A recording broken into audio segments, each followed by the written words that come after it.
Hey guys, welcome to my channel. Tonight, we'll be taking a slow and detailed journey through one of the most haunting mysteries of the 20th century, the story of the Zodiac Killer. Unlike other tellings, this will not be rushed, nor will it be sensationalized. Instead, we will move calmly, gently through the details, allowing space for reflection and even rest. Before you get comfortable, take a moment to like the video and subscribe it. Only if you genuinely enjoy what I do here. Let me know in the comments where you're retuning in from and what time it is for you. It's always fascinating to see who's joining us from around the world. Alright, let's get into the video. You might be listening with curiosity, or perhaps you're letting these words carry you toward sleep. Both are welcome. Our story tonight is about more than crime. It's about the texture of life in California during the late 1960s, about the letters that puzzled investigators, and about the way an unsolved case can linger in the air for decades. As we move together through this journey, you'll notice the rhythm is unhurried, like the turning of pages in a heavy book or the sound of footsteps on a quiet sidewalk. We'll begin not with the crimes themselves, but with a sense of place and time. California in the late 1960s was in the midst of cultural change. It was a period of freedom and unrest, of suburban growth and counterculture movements, of light and shadow. To understand the mystery, it helps to first immerse ourselves in that world. So let's step back into those years and imagine life as it was before the Zodiac became a name that the world would never forget. Picture yourself in Northern California in the late 1960s. The evenings are cool, then the air often carries the faint scent of eucalyptus and ocean salt. In the distance, the hum of traffic drifts from newly built highways. But in the neighborhoods, life feels quiet and contained. This was a California of contrasts. On one hand, there were the suburbs, filled with tidy lawns, modest ranch-style homes, and young families settling into routines. You could walk along the tree-lined streets in Vallejo or Napa and hear the sound of sprinklers clicking in the dusk, or children riding bicycles until the porch lights signaled it was time to come inside. At the same time, not so far away, California was buzzing with cultural shifts. San Francisco was alive with music, protest, and gatherings in Golden Gate Park. The summer of love had recently passed, but its echoes were still strong.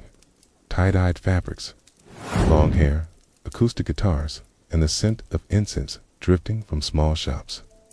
If you lived in the Bay Area, then your daily life might have seemed ordinary.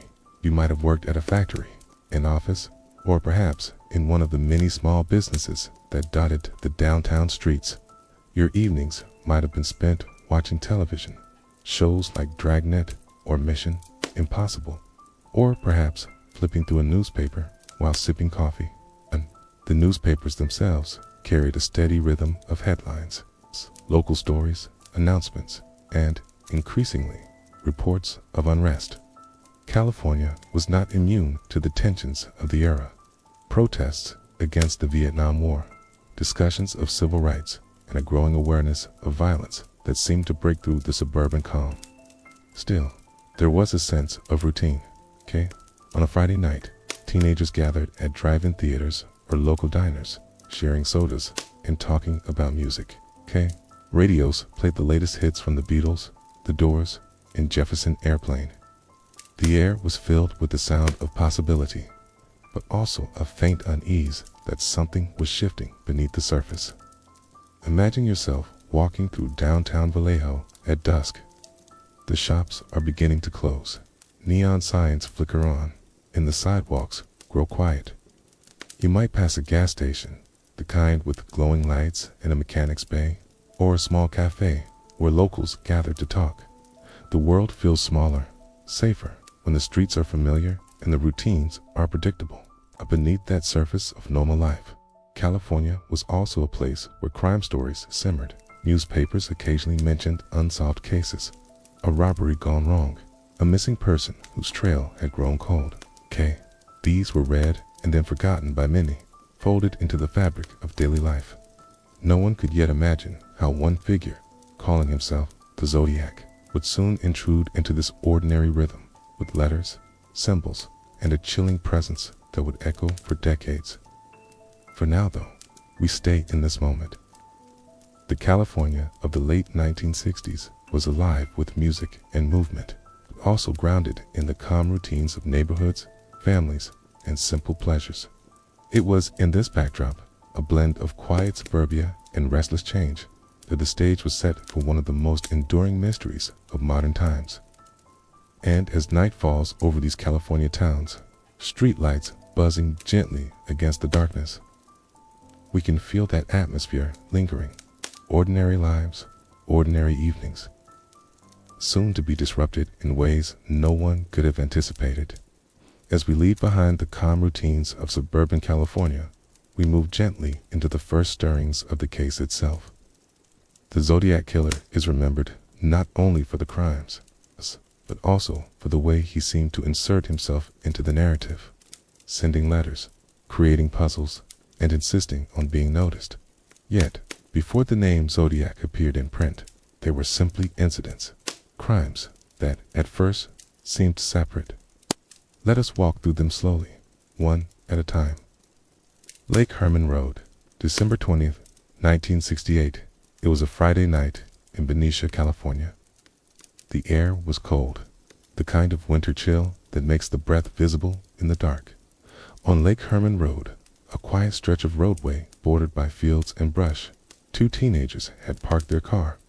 Their names were David Faraday and Betty Lou Jensen. They were young, still finding their place in the world, enjoying a night out together in the way many young people did at that time. That evening, sometime after 11 p.m., their car became the scene of a sudden and violent intrusion. A stranger approached.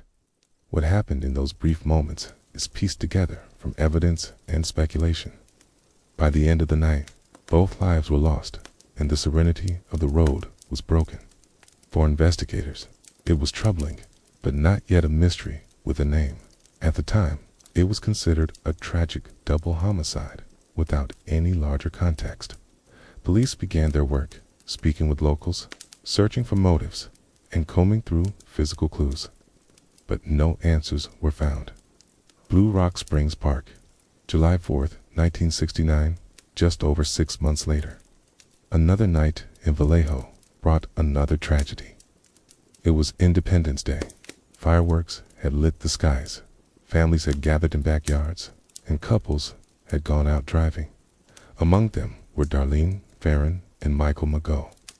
They parked at Blue Rock Springs Park, a quiet place to talk and spend time.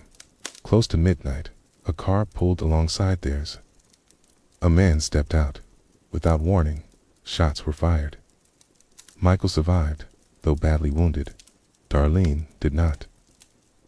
What made this incident different was not only its similarity to the earlier attack, but what came afterwards. Within a short time, a phone call was placed to the Vallejo Police Department. The voice on the line claimed responsibility.com.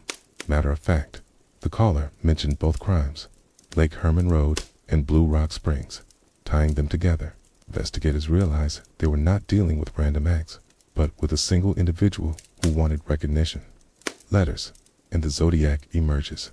August 1969, that summer, newspapers in the Bay Area received letters. They were handwritten, deliberate, and unsettling.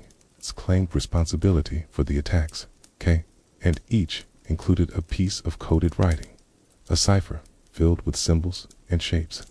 The letters were signed with a symbol, a circle with a cross through it. It would become the lasting emblem of the case. In one letter, the writer demanded that the cipher be printed on the front page of the newspapers. If not, he threatened further violence. The demand was unusual, and so was the tone, calm, almost playful, and yet coldly insistent. This was the first time the public came to know the figure who called himself the Zodiac. Lake Berryessa, September 27, 1969, not long after the letters, another incident occurred. At Lake Berryessa, a quiet, scenic spot popular with picnickers and couples, two college students, Cecilia Shepard and Brian Hartnell, had settled by the water. It was a warm September afternoon, the kind of day filled with sunlight and stillness. A man approached them wearing an unusual hood and a symbol drawn on his clothing, the same cross-circle emblem. He carried a weapon and spoke to them, claiming he only wanted money and a car. What followed was another attack. Brian survived, though badly hurt. Cecilia did not. What set this incident apart was not only the strange costume, but also what happened afterward. The attacker walked to Brian's car, took a pen, and wrote on the door the dates of the earlier attacks and this new one, along with this symbol. It was a chilling act of self-marking, almost as though the crimes were chapters in a story he wanted to be remembered. San Francisco, October 11th, 1969. Just 2 weeks later, the Zodiac struck again. This time, the victim was Paul Stein, a cab driver in San Francisco. Late in the evening, he picked up a fare in the theater district. The ride ended not in conversation or a quiet arrival, but with another life lost. When police arrived, they realized this was different from the earlier rural attacks. This was in the heart of the city, on a street lined with houses. What happened next deepened the mystery. Letters arrived once more, claiming responsibility, and this time including a piece of Paul Stein's torn clothing as proof. The killer was taunting not just the police, but the public at large. From these events, investigators began to see a pattern. A figure who operated in different places at different times and who communicated directly through letters. The attacks were not consistent in method, which added confusion. But always, the connection was made through the letters, the symbols, and the deliberate voice of someone who wanted to be seen. The public began to follow the case with growing unease. Each new letter was printed in the newspapers, each cipher examined by amateur code breakers and experts alike. 8. Tonight, families locked their doors a little earlier. Parents reminded their children to be cautious. There was a quiet ripple of fear through the Bay Area, not always spoken aloud, but present in the hushed conversations between neighbors. For a moment, let's pause here. Imagine the California of the late 1960s, where ordinary evenings, a drive to the park, a walk by the lake, a shift driving a cab, could be touched by this unseen figure. The attacks were spaced out, but each added to the weight of mystery. By this point, the Zodiac was more than a name. He was a puzzle, a figure hiding in plain sight, inserting himself into newspapers and living rooms, while the authorities struggled to predict his next move. And yet, the most puzzling part was still to come. The codes, the symbols, and the lingering forensic mysteries that investigators could not fully untangle. The Zodiac case was never only about the crimes themselves. What made it endure, what makes it linger, even now, are the mysteries that wrap themselves around each event. Strange letters, the ciphers filled with symbols, the taunting messages that seemed to come from someone who not only wanted to frighten, but to puzzle. Tonight, we'll walk slowly through some of these layers, not to solve them, but simply to notice them, as though examining curious artifacts in a quiet museum. The first letters arrived in the summer of 1969. Each was carefully handwritten, neat but unsettling in tone. The writer claimed responsibility for the Lake Herman Road and Blue Rock Springs attacks, and with the words came codes. 3 separate ciphers sent to 3 different newspapers. The symbols were strange: circles, triangles, squares, and letters arranged in grids. The writer declared that if the ciphers were solved, they would reveal his identity. So, of course, added an irresistible challenge. Readers pored over the puzzles. Families sat at kitchen tables with scissors and glue, cutting out newspaper clippings to try aligning the symbols. Amateur code breakers joined in. And soon, a breakthrough came, not from police, but from a couple in Salinas, California. Donald and Betty Harden spent evenings working through one of the ciphers and eventually cracked it. The message was chilling, though vague. It spoke of enjoying the act of taking lives, of collecting slaves for an afterlife, and at the end, the promised revelation of identity never appeared. Instead, the words concluded with a simple line: "I will not give you my name because you will try to slow down or stop my collection of slaves." The mystery deepened. The circle with the cross became the Zodiac's signature. He drew it at the bottom of his letters. He placed it on a costume, and he used it to mark a car door. The meaning was never fully explained. Some speculated it resembled the sight of a gun.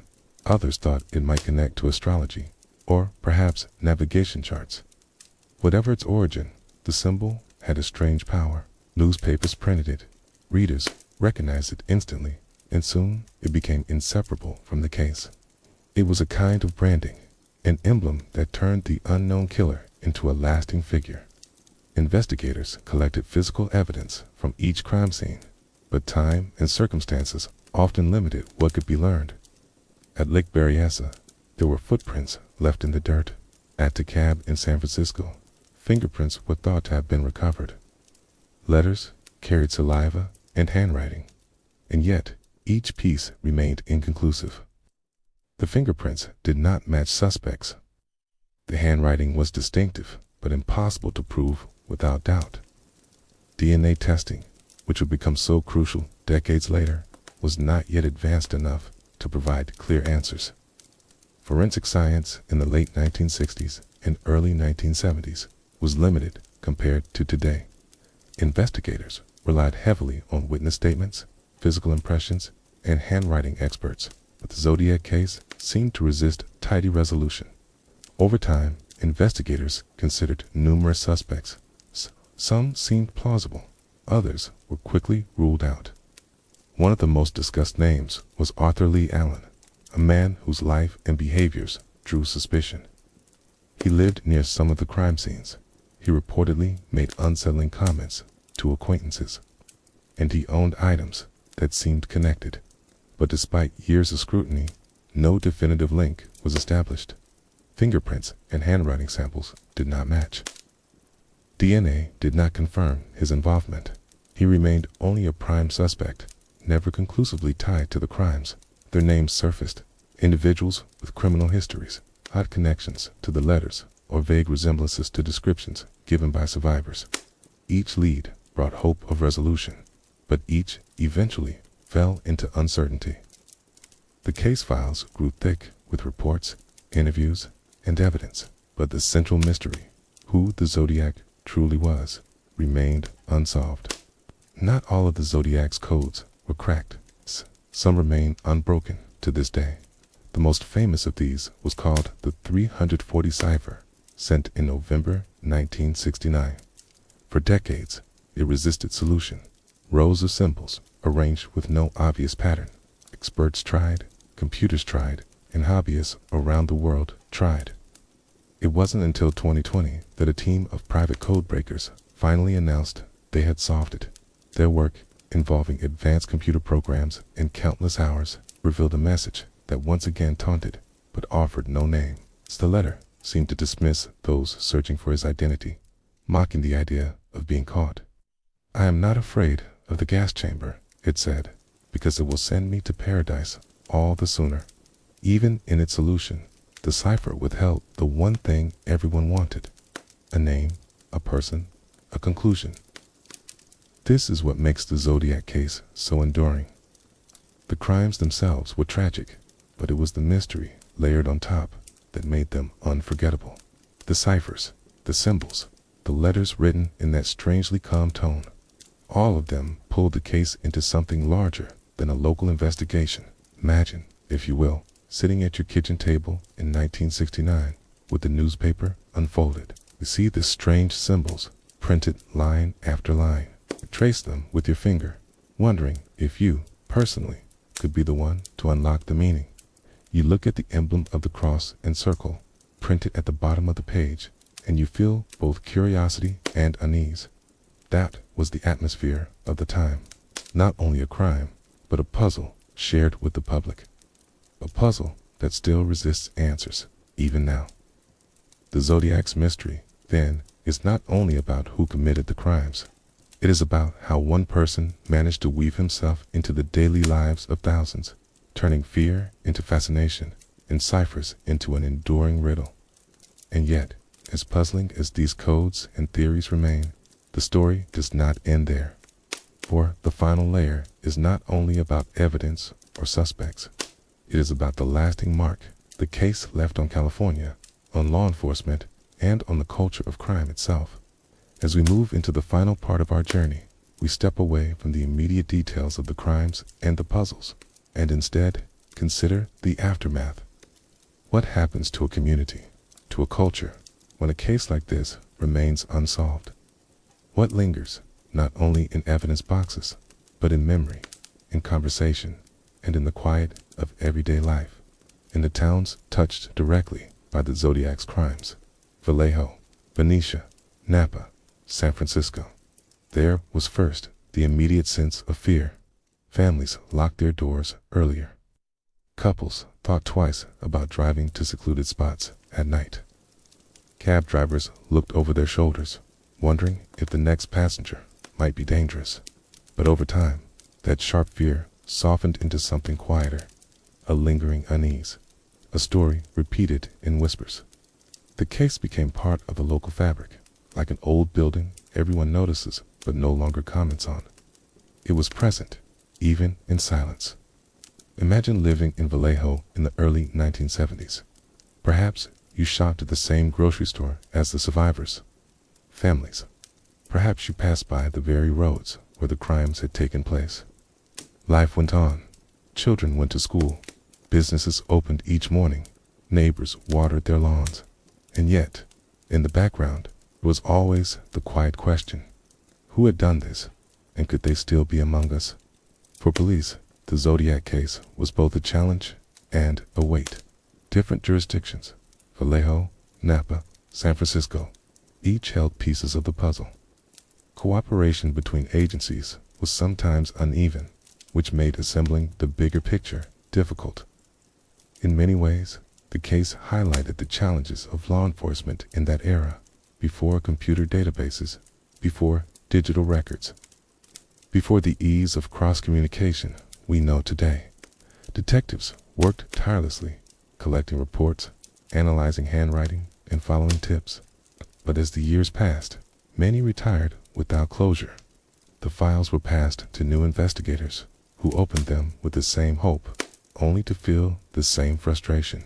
The case became not just a mystery, but a kind of shadow, teaching hard lessons about the limitations of forensic science and interagency coordination at the time. Beyond the communities and the investigators, the Zodiac left a much broader mark. The story entered popular culture, first through newspapers, then through books, and eventually through film and television. The letters, the symbol, and the idea of an unknown figure taunting the public created a lasting fascination. Writers and filmmakers drew inspiration from it, sometimes directly, sometimes indirectly. The case helped shape the way people thought about crime in modern society, not only as an act of violence, but as something that could be performed almost theatrically, reaching into homes through headlines and symbols. In this way, the Zodiac blurred the line between reality and legend. He was not only a suspect in police files, but a presence in collective imagination. A story told and retold, often changing in emphasis, but always carrying the same unsolved tension. Perhaps the most haunting part of the Zodiac case is that it remains unresolved. Unlike other cases where justice eventually provides some measure of closure, this one lingers. The question mark at the end of the story has never been erased.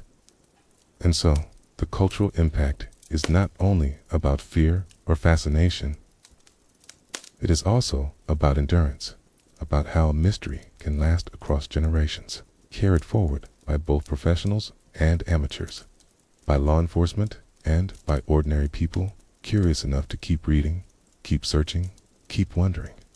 Even now, decades later, the case still surfaces in the news from time to time. A new theory, a possible DNA breakthrough, a suspect suggested once more. Each time, interest is revived, though certainty remains elusive. As we reflect, It helps to contrast then with now. In the late 1960s and 1970s, California communities lived under the shadow of an unknown presence, their routines unsettled by letters, symbols, and crimes without explanation. Today, we look back from a world where many mysteries have been solved by advancing science, yet this one endures. There is something both unsettling and strangely calming about an unsolved mystery. Unsettling because it resists closure. Calming because it reminds us that not everything needs resolution.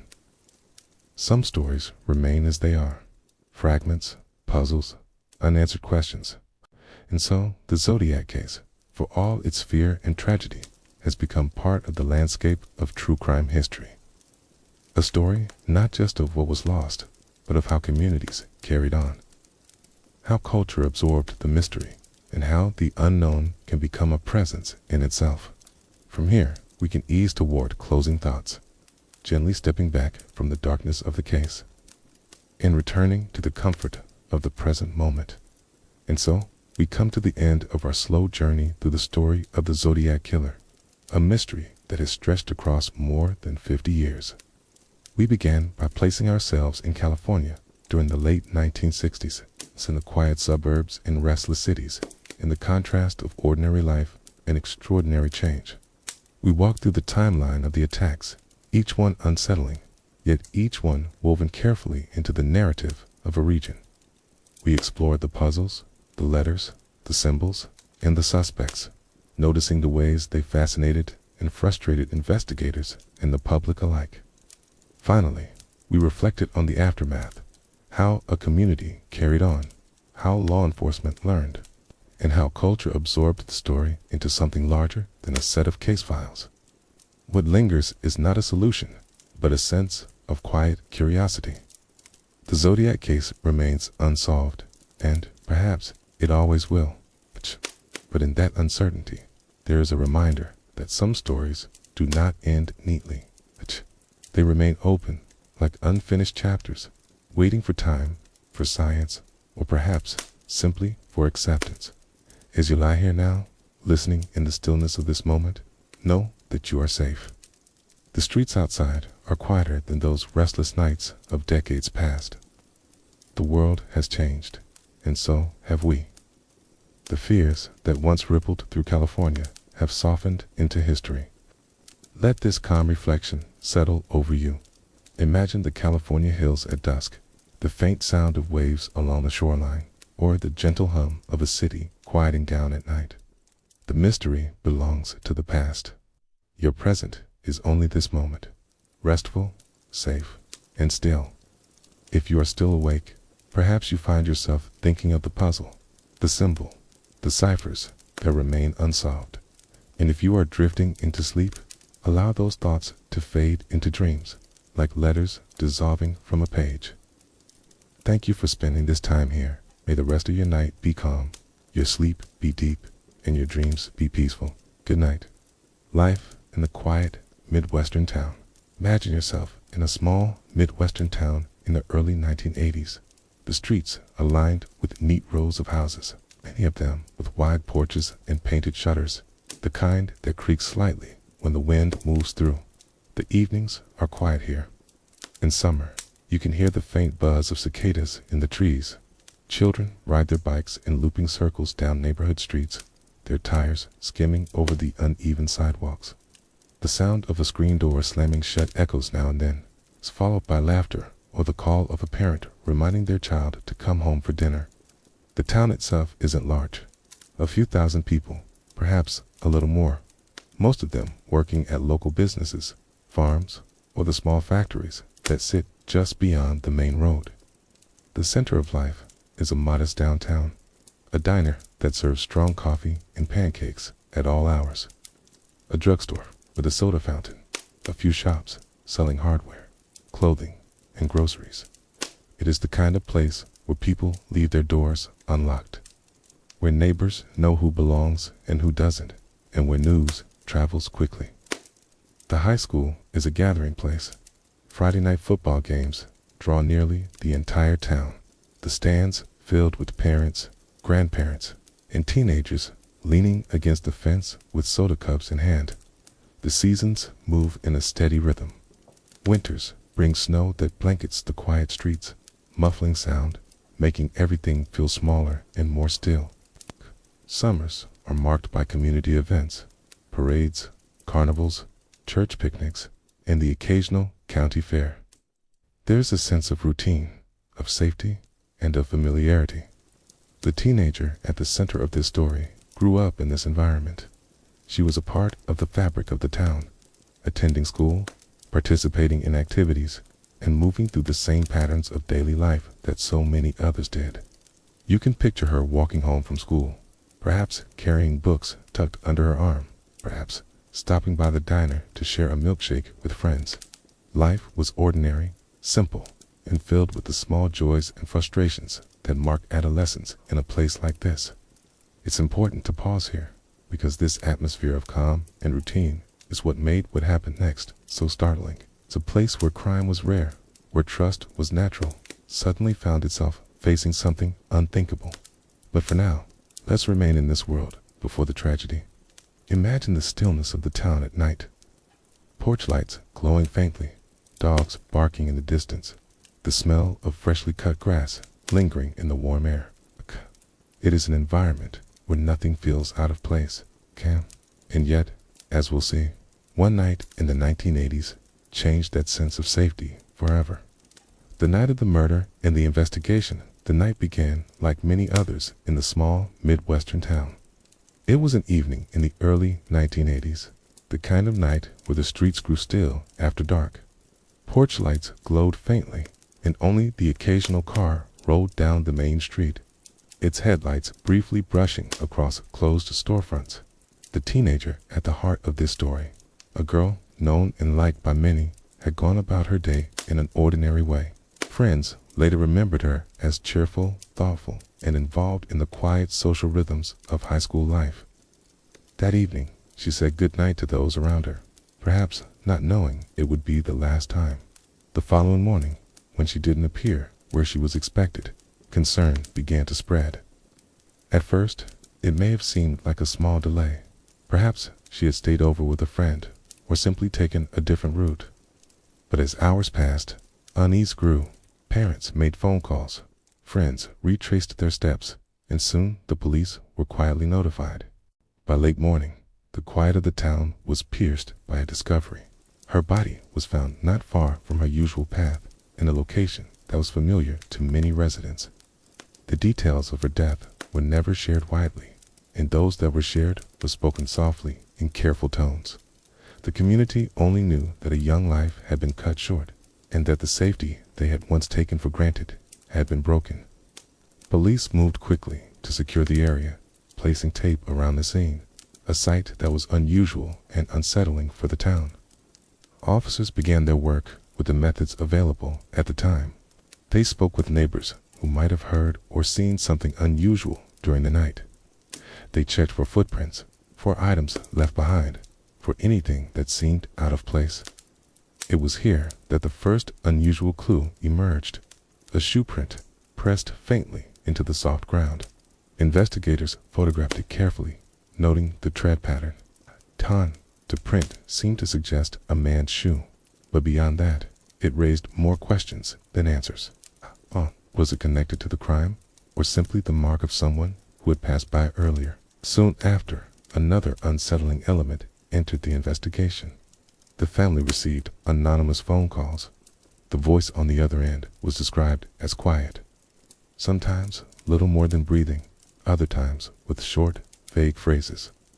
The calls offered no real information, only a chilling reminder that someone, somewhere, seemed to know more.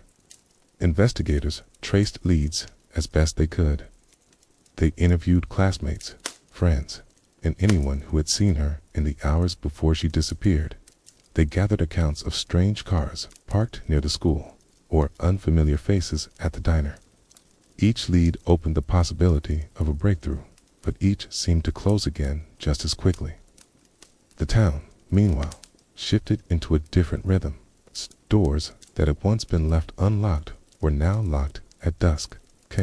Parents walked their children to school, even when it was only a short distance. Conversations at the diner grew hushed, with people lowering their voices when the subject turned to the crime. Despite their efforts, the investigation moved slowly. Weeks turned into months, and the trail grew colder. The shoe print remained an enigma. The anonymous phone calls continued for a time, but eventually stopped, leaving behind only speculation. And through it all, the community waited, hoping for answers that never came. The case did not fade from memory, but it did become quieter. News articles appeared less frequently. Investigators pursued tips when they arose, but there were no arrests, no trials, and no resolution. The teenager's family and the town itself were left in a state of waiting, a pause that would extend not just for years, but for decades. As we reflect on this stage of the story, imagine again the streets of the town at night. Once they had felt safe, even comforting, now they carried an edge of unease. A single event had shifted the atmosphere, leaving behind a lingering question. Who had done this, and why? The answers, if they exist, lie in the strange details that emerged. The shoe print, the anonymous calls, and the fragments of evidence that never formed a complete picture. Hey, and that is where we turn next. The mystery, evidence, phone calls, and forensic gaps. When a case remains unsolved for decades, it is often because the pieces of evidence never quite fit together. The murder in this small town was no different. There were fragments, details that hinted at answers, but none of them connected into a clear picture. The shoe print was one of the most tangible clues. Investigators studied it carefully, comparing the tread pattern to common shoes available in stores at the time. They narrowed it down to a general style, the sort worn by many men in the 1980s. It was neither rare nor distinctive enough to single out a suspect. The print seemed to say that someone had been there, but not who. Then there were the phone calls. These were, in many ways, the most unsettling part of the mystery. They began shortly after the funeral, when the grief was still fresh. The phone would ring at odd hours, sometimes in the evening, sometimes deep into the night. On the other end, silence, or a faint breathing. On rare occasions, a few words. Words that were vague, sometimes disjointed, and never enough to form a confession or a threat. Police tried to trace the cause, but technology in the early 1980s made that difficult. By the time lines were checked, the caller had already hung up. Speculation grew. Were the calls from the killer unable to resist making contact? Or were they cruel pranks from someone in the town exploiting the family's pain? No one could say for certain. Beyond those two central mysteries, there were other fragments. Car scene parked near the high school the night she disappeared. A neighbor who thought they heard footsteps outside their window. Rumors of an older man who had shown interest in her, though no proof was ever found. Each detail was considered, then set aside, lacking the strength to hold the case together. Forensic science in the 1980s was far more limited than it is today. DNA testing, which would later revolutionize cold cases, was not yet in use. Fingerprint comparisons were possible, but required clear prints, and none were recovered. The evidence that existed was largely circumstantial. Impressions in the ground, partial memories from witnesses, and the eerie calls that left no trace behind. Decades later, cold case units would revisit the files. The shoe print was re-examined, though by then it was only a photograph.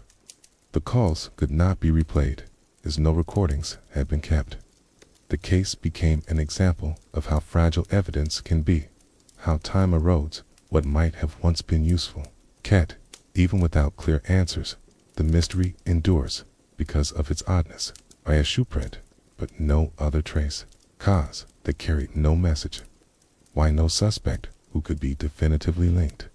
Each question feeds into the next, creating a story that is less about resolution and more about absence. And so, the case lingers in the town's memory, not only because of the tragedy itself, but because of what was left undone. A puzzle with missing pieces, a story that could never be fully told. As you think about this stage of the mystery, imagine the files stacked neatly in a police station, reports typed on thin paper, photographs clipped to the edges, notes scribbled in the margins. A collection of effort, of time, of hope, but also of limitation. The mystery did not fade because it was solved. It faded because time moved on, while questions remained. And yet, even now, the story continues to ripple through the town, shaping its memory and its quiet folklore. That is where we turn next. The aftermath. How the town still whispers about the case as the years turned into decades. The case remained unsolved. But in a small town, silence is rarely the same as forgetting. The story of the teenager's murder became part of the town's identity, woven into conversations, into memories, and into the quiet hesitations that shaped daily life. For the family, the absence of answers was its own kind of grief. They carried on as best they could, holding on to the memory of their daughter, sister, or friend. Birthdays passed, anniversaries came and went, each one a reminder of a life interrupted. The calls had stopped, but the questions never did. In the community, whispers lingered. Children who grew up in the years after the crime would sometimes hear the story told in hushed tones, at sleepovers, at campfires, or in late-night conversations. Parents used it as a warning, not to stay out too late, not to walk home alone, not to assume that small towns were always safe. The case slowly became something larger than a police file. It was a shared memory, retold and reshaped as time went on. Some people insisted they knew who had done it, pointing to certain families or individuals. Others believed the killer had been a stranger, passing through, never to be seen again. Over time, the uncertainty itself became part of the folklore. Local newspapers revisited the story on anniversaries. Headlines asked the same questions each time. Who killed her? Why was there never justice? Retired officers gave interviews, speaking about the frustration of an investigation that had slipped through their hands. Community vigils were held, small gatherings where candles flickered against the night air. What stands out most is the way a single event reshaped the feeling of the town. Where once people had felt secure, they now carried a quiet edge of caution. Locking doors became the norm. Parents drove their children to school instead of letting them walk. Even decades later, that sense of unease had not entirely faded. At the same time, the story became part of the town's collective memory, not only a wound, but a reminder of resilience. Neighbors supported one another, raising money for the family, showing up at court hearings when tips were followed, offering comfort in ways large and small. Out of tragedy, a kind of solidarity formed. And yet, when you walk through the town today, you might not immediately know what happened there. The houses still line the streets. The diner still serves coffee. The high school still holds football games on Friday nights. But if you pause, if you ask, the story will surface. Someone will mention the girl, the calls, the unanswered questions. The whisper of the past still moves quietly beneath the rhythm of everyday life. It is this contrast between the ordinary and the unsettling that makes the case endure. A tragedy in a place that should have been safe. A mystery that refuses to resolve. A reminder that even in the quietest corners, the unexpected can happen. And so, the case remains open, unsolved, and quietly haunting. Not in headlines, not in dramatic retellings, but in the gentle, persistent way that stories live on in memory. As we close this chapter, let us return to the image of the town at night. Porch lights glowing, streets calm, sound of the wind moving through trees. Life continues, even in the shadow of what was lost. We will travel back to one of Australia's most haunting mysteries, one that has lingered in the national consciousness for decades. It is the story of the Beaumont children, Jane, Arna, and Grant, 3 siblings, who vanished on an ordinary summer day in 1966. They went to the beach, as they often did, in the coastal city of Adelaide. but they never returned home.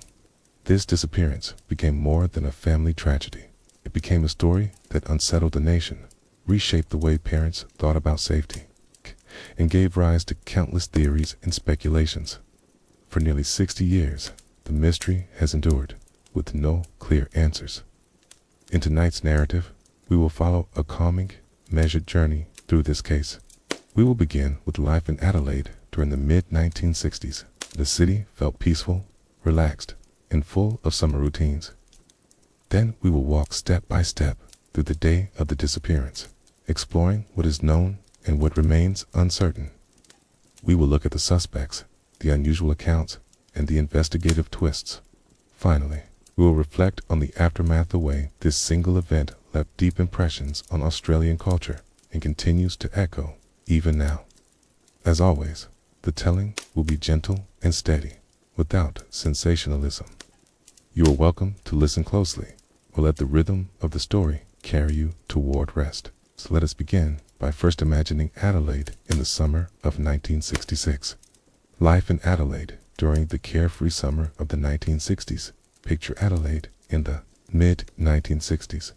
It was a city on the southern coast of Australia, known for its wide boulevards, tidy gardens, and a sense of order that reflected its reputation as one of the country's quieter capitals. Compared to Sydney or Melbourne, Adelaide felt more measured, less hurried, a place where routines were steady and life moved at a gentler pace. The summer of 1966 was bright and hot, the kind of season when families flocked to the beaches that lined the Gulf St. Vincent. The sand stretched pale and smooth, and the waters were calm enough for children to splash in without much fear. On weekends and school holidays, the trams and buses carried families from the suburbs to the seaside, where picnics, ice creams, and swims became part of the rhythm of the season. Australia itself was in a moment of transition. The economy was growing. The post-war generation was raising children in what felt like a safer, more optimistic world. The darker shadows of crime, abductions, and distrust had not yet reached the forefront of parental concern. Children often roamed, freely walking to parks, shops, or beaches with little oversight. Independence was seen as a mark of healthy upbringing, and communities tended to assume that neighborhoods and public spaces were safe. Adelaide, in particular, was sometimes called the City of Churches, a reflection of its conservative character and emphasis on community values. Streets were quiet, neighbors often knew one another, and families felt at ease letting children play outdoors until dusk. Even the suburbs had a sense of openness, gardens without tall fences, children cycling along footpaths, milk delivered in bottles left on front porches. The beach at Glenelg, where the Beaumont children would spend their last known day, is one of the most popular destinations. Located only a few kilometers from the city center, it was lined with small shops, jetty reaching out over the sea, and stretches of soft sand where families could sit for hours. It was common for children, even those quite young, to take public transport to the beach without parents. Older siblings were entrusted to watch over younger ones, and this trust was part of the social fabric of the time. For the Beaumont family, this setting was familiar. They lived in the suburb of Somerton Park, close enough that the beach was an ordinary part of their summer lives. Jane, the eldest, at 9 years old, was seen as responsible beyond her years. Arnell, 7, had a lively personality, often chatty and spirited. Grant, the youngest at 4, was cheerful and playful. Together, they represented a picture of mid-60s childhood, independent enough to explore, yet always within the boundaries of a community that felt safe. It is important to pause here and reflect on how different the social atmosphere was. What seems unusual, now children boarding a bus without parents, spending the day at the beach unsupervised, was, at that time, commonplace. There was little sense of danger, little thought that anything could go wrong. The city itself moved in these rhythms. Hot afternoons, shops closing early for the weekend, families gathering at the beach, children running across lawns or waiting at corner milk bars for a cold drink. There was a prevailing sense that life was steady, predictable, and secure. But within this atmosphere of security lay the vulnerability that would later shock the nation. The disappearance of the Beaumont children was so profoundly unsettling precisely because it shattered the assumption that public spaces were safe, and that children would always return home from their summer adventures. For now, though, we remain in this picture of Adelaide in 1966. The hum of cicadas in the summer air, the clink of glass soda bottles at corner stores, the soft roar of waves at Glenelg Beach, and three children, happy and carefree, preparing for what seemed like just another day by the sea. The children's day at the beach and the timeline of their disappearance. It was the 26th of January, 1966, Australia Day, a public holiday and one of the hottest days of that summer. Families all across Adelaide looked to the coast, where the sea breeze offered relief from the inland heat. Glenelg, with its long jetty and sandy shoreline, became the destination for many. That morning, the Beaumont children prepared for their outing.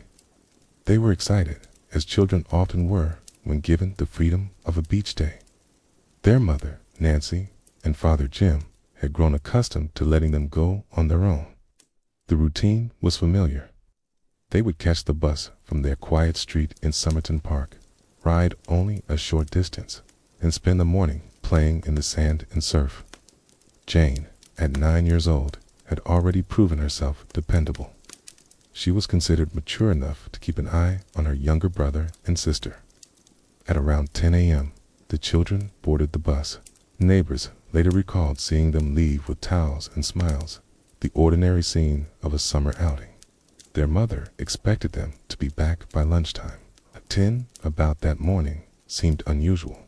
When they arrived at Glenelg, witnesses saw them walking toward the beach. The three children were remembered by shopkeepers and beachgoers alike, partly because they had distinctive appearances. Jane, with her long hair, Arna, with her bright personality, and Grant, the small boy, trailing happily behind. Throughout the late morning, several people reported seeing the Beaumonts. They were spotted swimming in the shallow surf, playing in the sand, and later walking near the jetty. One shopkeeper remembered them purchasing snacks with a 1-pound no-tan, unusual detail, since their mother had only given them coins for bus fare. Where that note came from became one of the early mysteries in the case. Another detail that stuck in people's minds was the presence of a man. Descriptions varied, but multiple witnesses recalled a tall, thin, blond man who seemed to interact with the children. Some said he played games with them on the beach, even tossing a football. Others believed they saw him standing with them near the kiosk. The children, particularly Jane, did not appear distressed. If anything, they seemed comfortable in his company, as though they had either met him before or were quickly reassured by his demeanor. By early afternoon, the heat was at its strongest. Around 12 o'clock or 12:15 p.m., the children were seen again, walking away from the beach. Some said they were headed in the direction of their home, though the timeline after this point becomes hazy. What is certain is that they never made it back to their house in Somerton Park. When lunchtime passed and the children did not return, their mother, Nancy, felt only mild concern at first. It was not unusual for beach trips to run longer than planned. Perhaps they had stayed to play or had caught a later bus. But as the hours slipped by, the feeling changed. By mid-afternoon, she began to worry. When Jim Beaumont returned home from work around 3 p.m., they both knew something was wrong. The first search was informal, checking bus stops, phoning neighbors, asking around the area, but quickly, concern escalated. By evening, the police were alerted. Officers began combing the beach, the surrounding shops, and the streets that led back towards Somerton Park. No sign of the children was found. The buses had been checked, but drivers reported no sign of them boarding for the return trip. The jetty was searched. Lifeguards and beachgoers were asked if they had seen 3 children distressed, or perhaps in the company of an unfamiliar adult. The answer, time and again, was no. They seemed simply to have vanished between the beach and the journey home. Night fell, and the search expanded. Neighbors joined police officers, walking the streets with flashlights. The parents waited anxiously, hoping each hour would bring news. But by midnight, there were still no answers. A sense of dread began to sink in. This timeline, simple and ordinary at first glance, remains at the heart of the Beaumont case. 3 children leave home on a summer morning, catch a bus, play at the beach, and purchase snacks at a kiosk. They are seen with a man who is never definitively identified. And then, sometime around midday, they disappear from view. From that moment onward, every hour stretched into days, every day into weeks, and the mystery deepened. Suspects, odd eyewitness accounts, and leads that went nowhere in the days after the disappearance. Adelaide was transformed. The carefree summer atmosphere gave way to something quieter, heavier, and more uneasy. Police set up their command posts at Glenelg and began what would become one of the largest investigations in Australian history. At first, detectives believed the children might have wandered off and become lost. The beach was large, the dunes sprawling, and the jetty long. But that theory quickly gave way to a darker possibility. With each hour that passed without a trace, the likelihood of simple misadventure diminished. Witness statements began to pile up. Several beachgoers mentioned seeing the children with a man. Some described him as tall, thin, and blond. Others recalled him being tanned, perhaps athletic. He seemed friendly, even playful. Importantly, the children did not appear to resist his presence. If anything, they seemed to treat him as a companion. One witness recalled Jane carrying Grant's hand while the man walked beside them. Another key detail came from the kiosk owner. He remembered the children buying snacks with a £1 note. Their mother had confirmed she had only given them coins barely enough for bus fare and a small treat. This suggested that someone else had provided the larger note, perhaps the man himself. Theories multiplied. Was this stranger someone they had just met that morning? Or was he someone familiar who had encountered the children before? Nancy Beaumont later recalled that Arna, the middle child, had once teased her mother that Jane had a boyfriend at the beach. At the time, it was dismissed as childish talk. But in hindsight, investigators wondered if Jane had indeed become acquainted with an older man who frequented the area. Over the following weeks, police pursued dozens of leads. Known offenders in the region were questioned. Houses near Glenelg were searched. Creeks, dunes, and abandoned buildings were combed. But no clear trail emerged. Tips flooded in from across the country. Some claimed to have seen the children boarding a train. Others swore they had spotted them at distant towns or even interstate. Each lead was investigated, but none proved reliable. One of the most chilling aspects of the case was the number of letters the Beaumont family received. Some were cruel hoaxes, written by people claiming to know where the children were. Others hinted at ransom. The police took each seriously, but they led only to dead ends. In one case, an anonymous letter writer promised the safe return of the children if certain conditions were met. A secret rendezvous was arranged. Jim Beaumont waited, but no one came. The letter turned out to be a cruel fabrication. Over the decades, several suspects gained attention. Among them was a man named Bevan Spencer von Enum, later convicted of unrelated crimes. Others pointed to a local eccentric, or even traveling workers who had passed through Adelaide at the time. Each suspect brought a flurry of hope, followed by disappointment when evidence failed to connect them conclusively to the case. Perhaps the most enduring element of the investigation is the eerie consistency of the eyewitness accounts.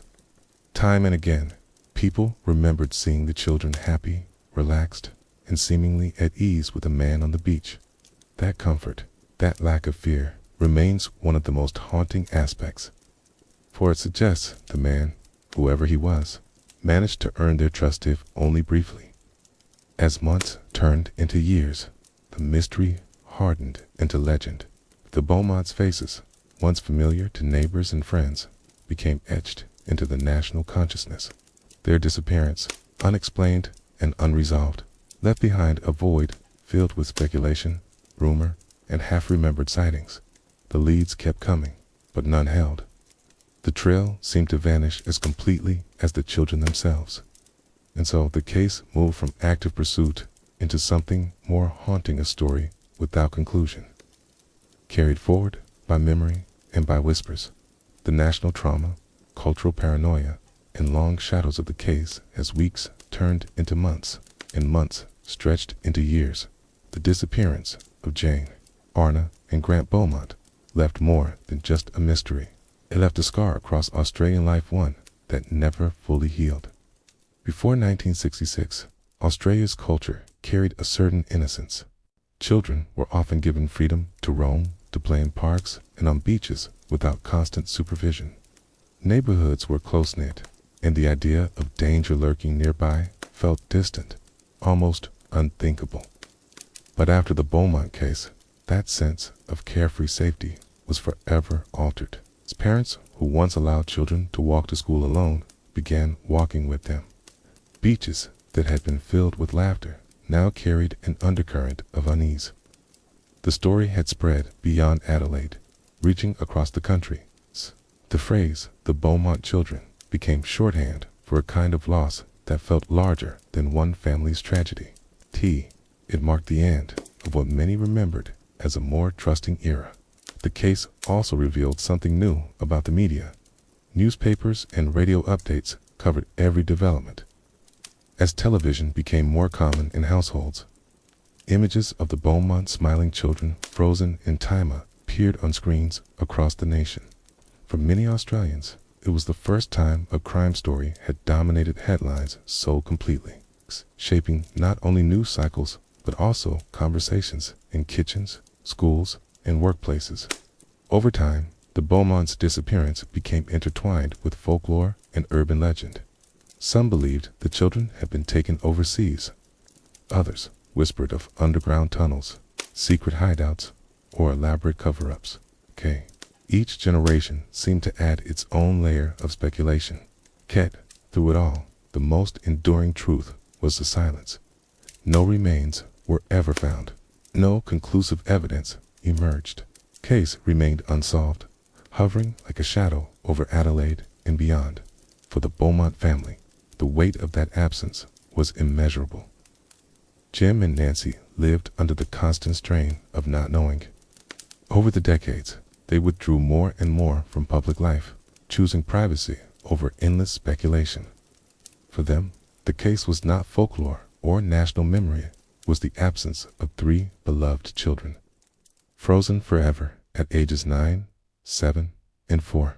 And yet, the cultural echoes remain. For many, the Beaumont disappearance is remembered as the moment when Australia lost its innocence. Shift from the sunny optimism of the post-war years into a more cautious, guarded reality. It was a reminder that safety could not always be assumed, even in the most familiar of places, on the most ordinary of days. Even now, decades later, the story lingers. It surfaces in documentaries, in books, in late-night conversations where people ask, what really happened that day? Its theory speaks not only to curiosity, but also to the human need for resolution.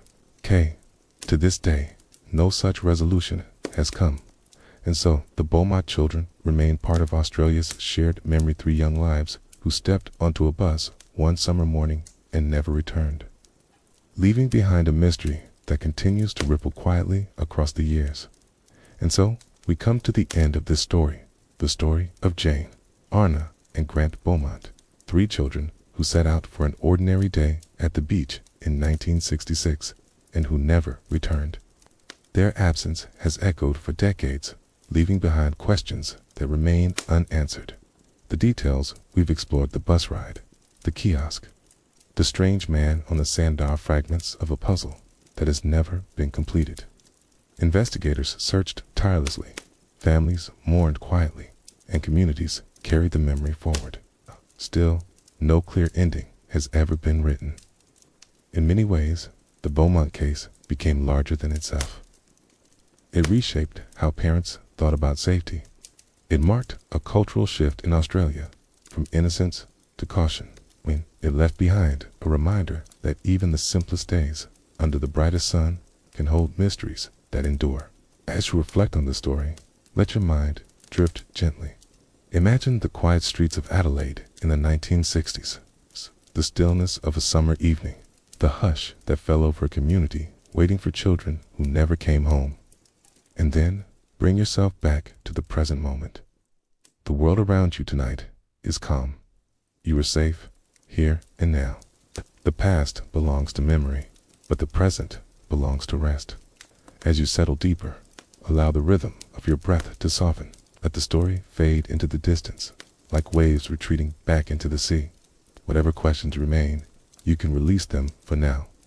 This has been another journey into true crime for Sleep Quiet, Steady, and Gentle. May it guide you toward stillness, toward comfort, and, finally, toward rest. Good night.